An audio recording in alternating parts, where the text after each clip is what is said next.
nagkaroon ba kayo ng study dito kung 10 years yung pagbabayad ng gobyerno sa namuhunan, paano siya kikita? Yung kanya na lang cost of money kung ganun po katagal yung hulugan. Totoo yan, Sir Ted.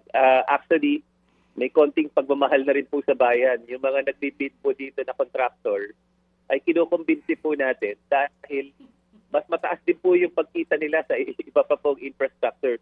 Let's just be honest, Sir Ted. Talagang pagkakapo kasi nag-construction boom ang Pilipinas, ito mga condominium, mga bridge, mga roads, medyo pagitan-pagitan po, malaki po yung pagkita dyan ng mga contractor. Pero ito po kasi napakahalaga yung classroom at sila naman po, yung mga contractor na mahusay po, na talaga naman pong gusto po makipag-collaborate sa gobyerno ng maayos, they also care about education. Pero hindi po nila kayang gawin to for free.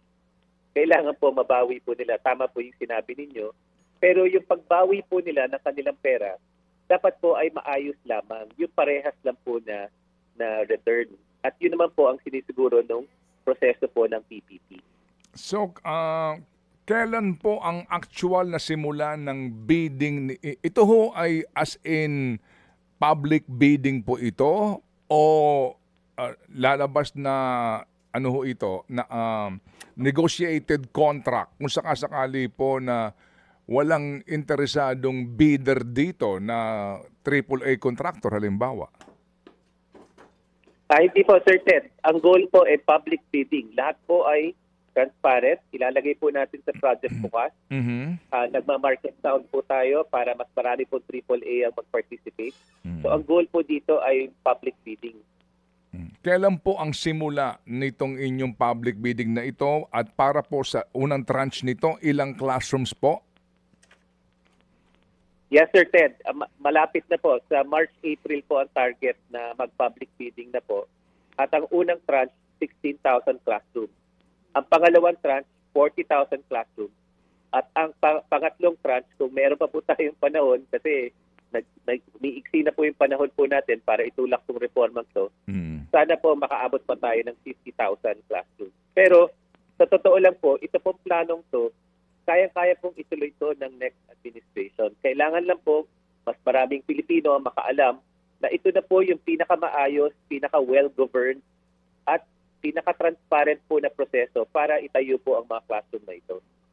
Yung unang tranche po nito, ano po, kailan ang tapos dapat po sa inyo pong ginawa pong, sa inyong gagawin po na na bidding? Kailan po ang target na dapat matapos ito?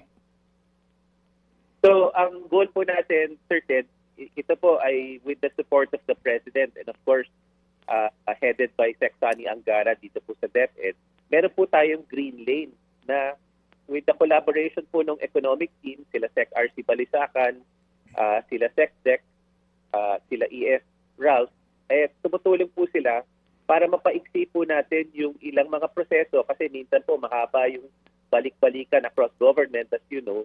Sana naman po ay magawa po natin itong mga classroom na to ng mas maiksi yung panahon sa pag-develop. So ang goal po ay sana may notice of award na po tayo by the third quarter this year at sana by the fourth quarter nag-uumpisa na po yung pag-mobilize.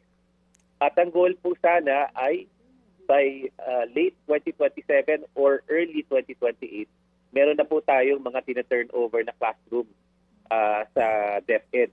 At bago po matapos ang administrasyon, at least ito pong P6 3, 16,000 classrooms, dapat tapos po ito. Sir, usually po kasi kapag tapos na yung bidding, agad na humihingi ng equity ang contractor. Kumbaga mobilization. Dito po as in totally walang ilalabas na pera ang gobyerno, mag-aabono muna yung kontratista sa lahat ng kanyang gastusin doon sa dami po ng kanyang ipapatayong classrooms?